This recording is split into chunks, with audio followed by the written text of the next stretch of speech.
Good morning विद्यार्थी मित्रों। कक्षा 12 विषय भूगोल पाठ 7 व्यापार।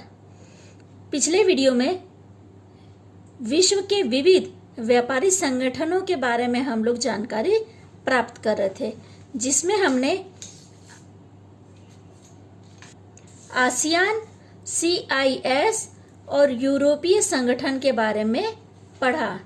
यहाँ पे हम लोग ओपेक के बारे में पढ़ने वाले हैं, जिसे OPEC कहते हैं।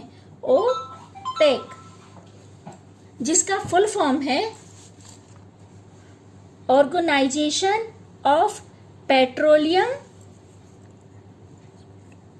Exporting countries.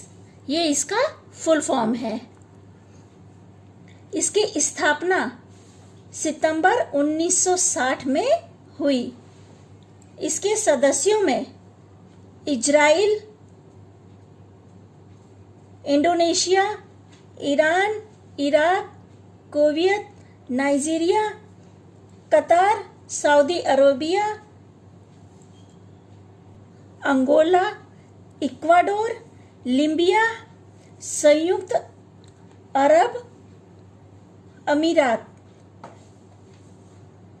वेनेजुला और गैबोन हैं।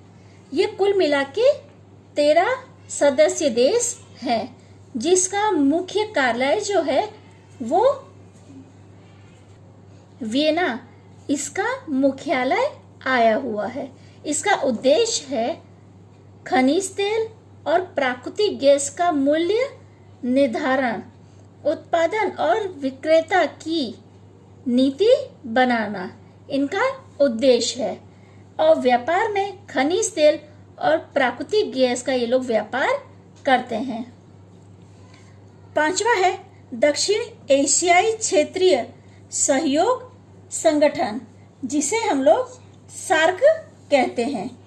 South Asia association of regional corporation, जिसे सार्क के नाम से जानते हैं, SAARC। एग्जाम में ये प्रश्न अक्सर आता है कि सार्क संगठन के बारे में जानकारी दीजिए।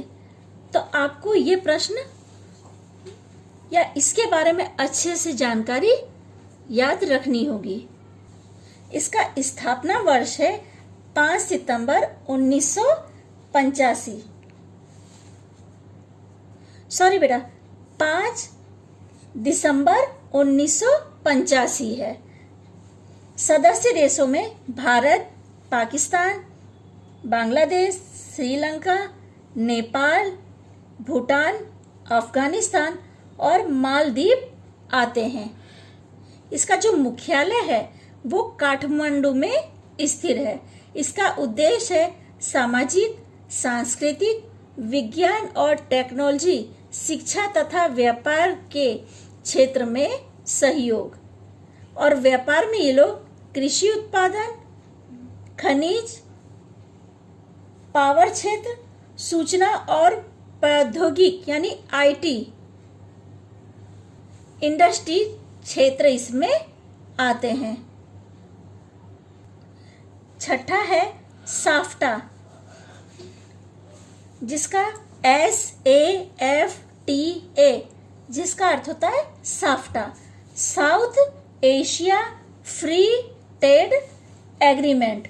ये इसका फुल फॉर्म है। स्थापना वर्ष फरवरी 2006। सदस्य देश में बांग्लादेश, मालदीव, भूटान, नेपाल, भारत, पाकिस्तान, अफगानिस्तान और श्रीलंका आते हैं।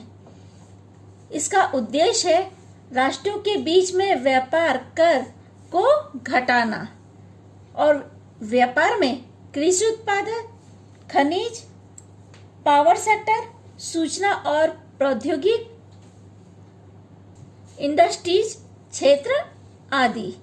और आखिरी है हमारा अंतरराष्ट्रीय व्यापार में विश्व व्यापार संगठन,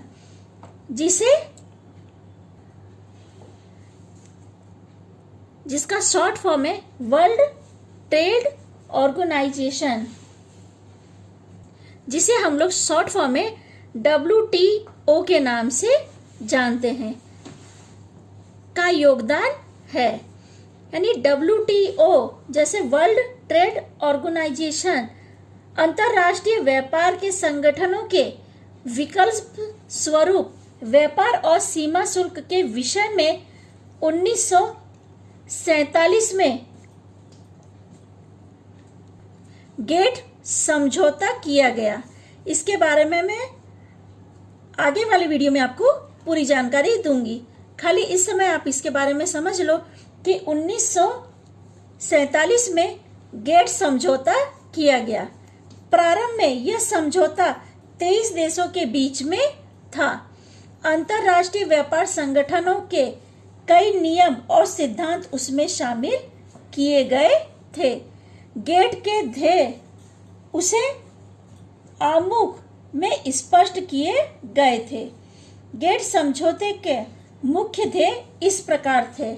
पहला था भिन्न भिन्न देशों के बीच व्यापारिक संबंधों में व्यापक मतभेद को दूर करना, यानी जो उनके बीच में मनमुटाव है उसे दूर करने की कोशिश करना।